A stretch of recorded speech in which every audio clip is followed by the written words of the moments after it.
Hey gang, Trevor here. I want to share with you my first impressions of Google Meet, the new meeting software for enterprise level, which means if you have a Google for Business or a Google for Education account, this is going to be available to you. If you have a Gmail account, you can still access some of those meetings, but you can't actually create them. So let's start off with taking a look at meet.google.com, the landing page for these Google meetings.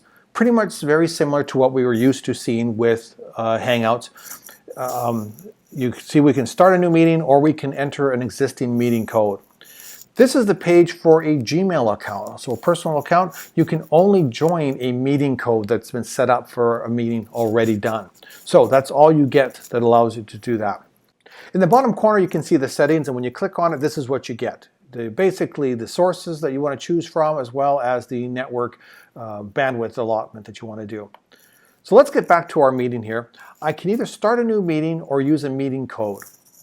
One thing to note that when I start a new meeting, it actually has a new way of assigning a code to you. So where before in Google Hangouts you could put in anything you wanted, it's actually going to create something.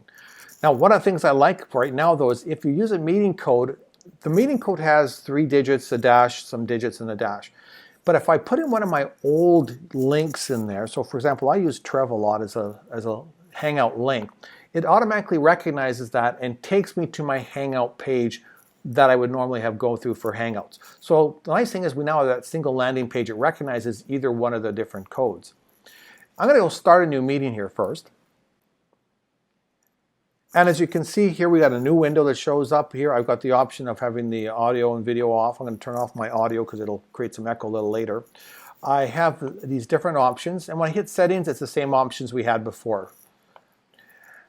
There is the URL that I can send to people and have them join my meeting. And we'll talk a bit about that in a second here. But let's start our meeting off. So this is the meeting. It started up. It's very quick, fast. I like that. Add others. Right now, the only way to add people is you take this URL, copy it, and paste it into an email and send it off to other people. One of the nice things about it, when I go copy here, I'm just going to use my URL tab up here. If I paste in the text, it actually gives me the sentence to join the meeting, click on this link, and there's that whole URL, which I've been able to do in Hangouts before. Keep in mind, here is the actual join code. That is the meeting code for this particular meeting. So let's close that. Now, I'm just going to pop over to my Gmail account, and I'm going to add that use a meeting code in there. Now, we're going to see the same thing here. I can either ask to join, or I can actually use or have this person present to the meeting. So we're not going to bother with video. It's just going to go straight to showing their screen.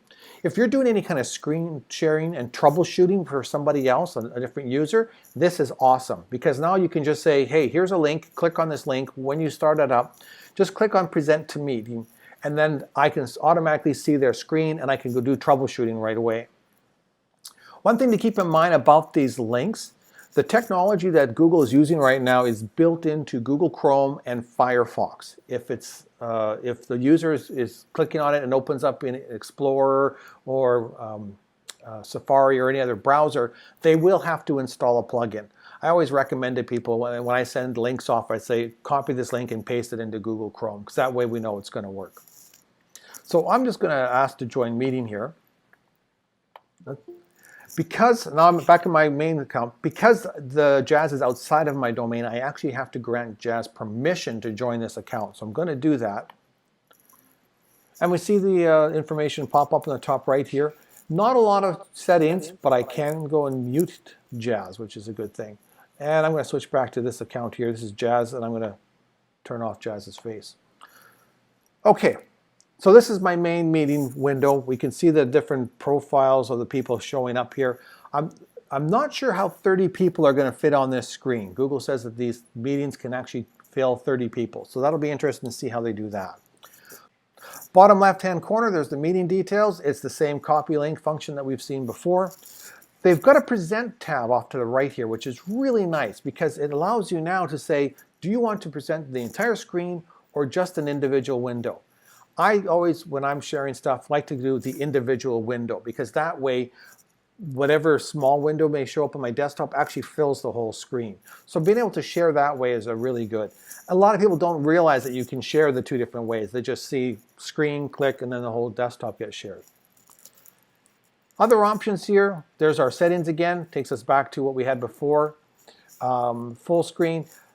Go to the help.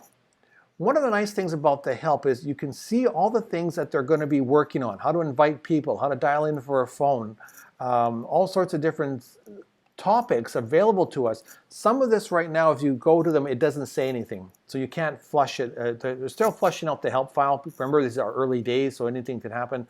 But at least it gives us this information to tell us what are some of the things that they're looking at doing in the future. So the big, as an admin person, you can also enable meetings to be the default for your calendar events.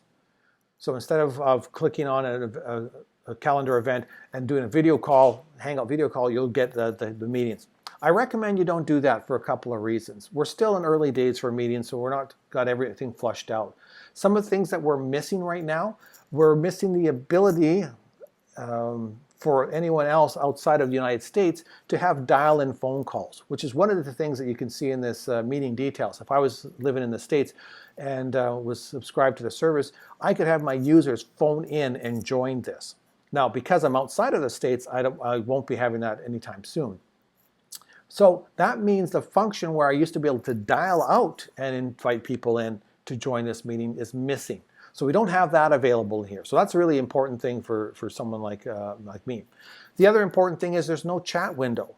So if I wanted to paste a link to a document that we're working on and stuff, I can't do that. There's no way to do that. I would have to do that through email or Google Plus or some other chat function. So to me, those are the two big things that are missing right now. But all in all, though, a good start. It seems to be fast. We got the videos much closer in the face, so I don't have to bring my computer screen right up. And supposedly it's not going to be draining my battery as much, so a really good start. Thanks for watching, guys.